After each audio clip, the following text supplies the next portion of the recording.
Hello বন্ধুরা, আমরা কেমন আছেন? আশা সব ভালো আছেন, একটু সুস্থ আছেন। বন্ধুরা, অবশেষে পরিকল্পনা কার্যালয় থেকে কিন্তু লেটেস্ট সরকারি নিয়োগ বিজ্ঞপ্তি প্রকাশিত হয়েছে। তো এই নিয়োগ বিজ্ঞপ্তি নিয়ে কিন্তু বিস্তারিত আলোচনা করবো এই ভিডিওতে। এটা কিন্তু খুবই ইম্পর্টেন্ট ভিডিও, এই ভিডিওর জন্য অনেকে ওয়েট করছিলেন। তো অবশেষে এই ভিডিওটা আসছে, এই নিয়োগ বিজ্ঞপ্তিটা প্রকাশিত হয়েছে পরিকল্পনা কার্যালয় থেকে। তো এটা নিয়ে বিস্তারিত আলোচনা হবে এই ভিডিওতে। এই ভিডিওতে শুরু থেকে শেষ পর্যন্ত দেখবেন, এটা কিন্তু খুবই ইম্পর্টেন্ট ভিডিও, আগে বলে রাখলাম। আর বন্ধুরা দেখেন এই ভিডিও আমাদের কাছে আমার একটা ছোট রিকোয়েস্ট হচ্ছে, এই চ্যানেলটা যারা সাবস্ক্রাইব করেন না, এই চ্যানেলটা সাবস্ক্রাইব করে দিবেন।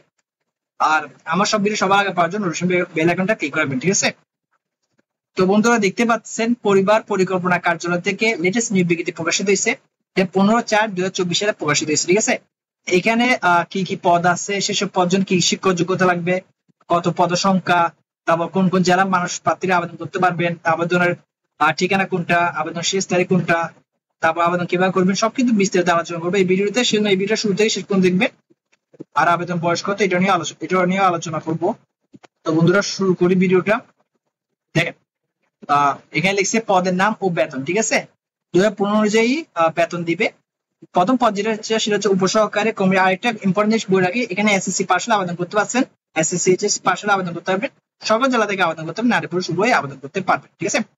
দেখেন প্রথম পদ যেটা সেটা হচ্ছে উপসহকারী কমিউনিটি মেডিকেল অফিসার। এখানে কিন্তু 4 জন মান নিচ্ছে, ঠিক আছে?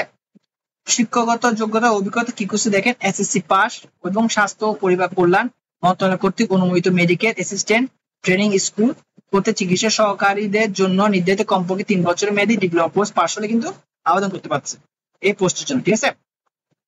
এরপর দেখেন পরিবার 2 নম্বরটা হচ্ছে পরিবার কল্যাণ পরিদর্শিকা, ঠিক আছে? এখানে কিন্তু 14 জন মান নিচ্ছে। 10,200 থেকে 24,480 টাকা স্যালারি দিচ্ছে। এখানে এসএসসি বা সমান পরীক্ষা উত্তীর্ণ হলে কিন্তু আবেদন করতে পারছে, ঠিক আছে? এবার 3 নম্বরটা দেখেন অফিস সহকারী কম্পিউটার মধ্যকারী। এখানে কিন্তু 1 জন মান নিচ্ছে। এখানে কি শিক্ষক যোগ্যতা খুঁজছে দেখা যাক। কোন শিক্ষিত বোর্ড হতে অন্য দ্বিতীয় বিভাগ বা সমমানের জীবিত উচ্চ মাধ্যমিক সার্টিফিকেট বা সমানের পরীক্ষায় উত্তীর্ণ হলে কিন্তু আবেদন করতে পারবেন, ঠিক আছে? এরপর হচ্ছে কম্পিউটার দক্ষতা লাগবে।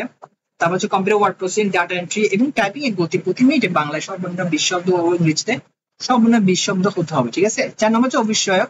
এখানে 8,250 থেকে 20,10 টাকা স্যালারি হচ্ছে। 1 জন মান নিচ্ছে। এসএসসি বা সমান পরীক্ষা উত্তীর্ণ হলে কিন্তু আবেদন করতে পারছেন। 5 নম্বর হচ্ছে নিরাপত্তা প্রহরী ব্যাকলিস্টের গার্ড। এখানে 5 জন মান নিচ্ছে। 8ম শ্রেণী পাশ হলে আবেদন করতে পারবেন। আয়া নিচ্ছে শুধুমাত্র মহিলা প্রার্থীদের ক্ষেত্রে। 3 জন মান নিচ্ছে। 8ম শ্রেণী পাশ হলে আবেদন করতে পারছে। এরপরটা 7 নম্বরটা দেখেন পরিবার পরিকল্পনা পরিদর্শক। ব্যাগে লিখছে এফপিআই, শুধুমাত্র পুরুষ প্রার্থীর ক্ষেত্রে। বেতন হচ্ছে 9,300 থেকে 22,490 টাকা। পদ সংখ্যা হচ্ছে 10টি, মান 10 জন মান নিচ্ছে। এখানে উপজেলার নাম দিয়ে দিচ্ছে, জেলার নামগুলো পড়ে নিতে পারবেন। আর সুন্দর লেখা আছে ইউনিয়নের নাম দিচ্ছে, ইউনিয়ন নামগুলো পড়ে নিবেন। শূন্য পদের সংখ্যা প্রত্যেকটা উপজেলার নাম আর ইউনিয়নের নাম অনুযায়ী শূন্য পদে কতগুলো শূন্য পদ আছে এগুলো লিখে দিচ্ছি এখানে। এরপর হচ্ছে শিক্ষক যোগ্যতা দেখেন কি খুঁজছে এই প্রশ্ন। শিক্ষক যোগ্যতা একটি দ্বিতীয় বিভাগ সহ কোন শিক্ষিত বোর্ড হতে উচ্চ মাধ্যমিক সার্টিফিকেট মানে এইচএসসি বা সমান পরীক্ষা উত্তীর্ণ হলে কিন্তু আবেদন করতে পারছে, ঠিক আছে?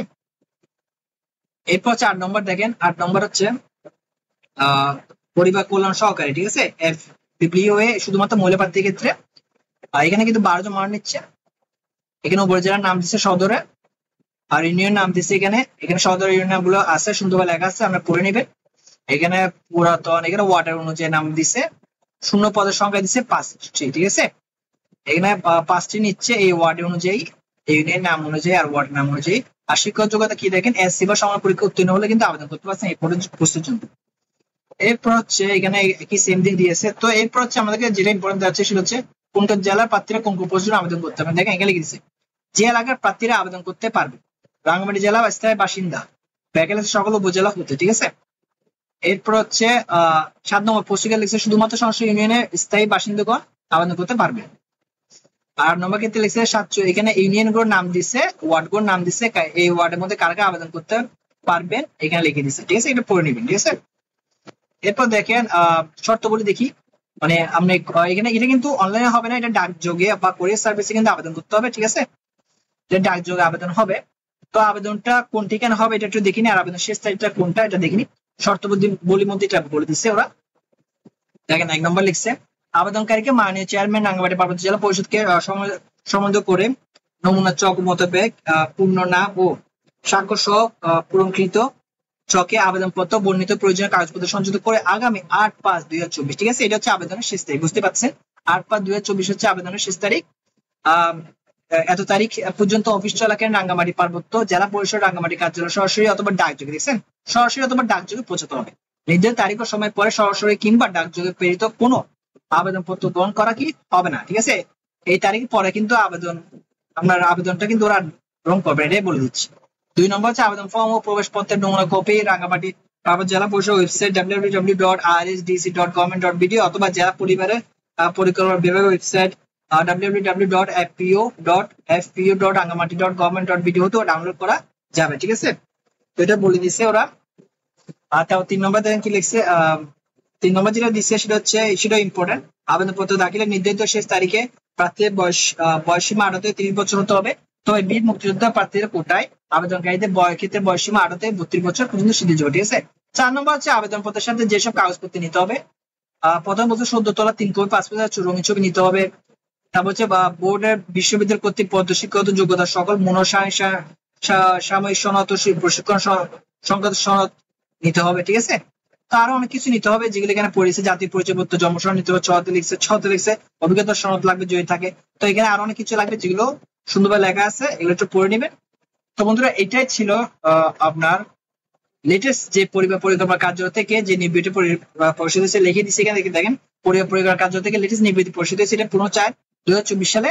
তো অবশ্যই এটা পরিকল্পনা কার্যালয় থেকে নির্বাচিত পরিষদ হয়েছে। তো এই ভিডিওটা কিন্তু বিস্তারিত আলোচনা করছে এই ভিডিওতে। আশা করি ভিডিওতে মাধ্যমে আমাদেরকে পুরোপুরি বুঝাতে পারছি। তাও যদি কোনো কিছু প্রশ্ন থাকে, যদি না বুঝে থাকে, তাহলে আমাকে কমেন্টে জানাবেন, আমাদের কমেন্টের প্রশ্ন উত্তর দিয়ে আমি চেষ্টা করবো। তো বন্ধুরা আজকে ভিডিও এতটুকুই, পরের ভিডিওতে আবার দেখা হবে। যদি ভিডিও ভালো লাগে চ্যানেলটা সাবস্ক্রাইব করবেন, আর পারলে ভিডিওটা শেয়ার করবেন, কারণ এই ভিডিও অনেকে লাগবে। পরের ভিডিওতে আমাদের সাথে আবার দেখা হবে। সবাই ভালো থাকবেন, ধন্যবাদ।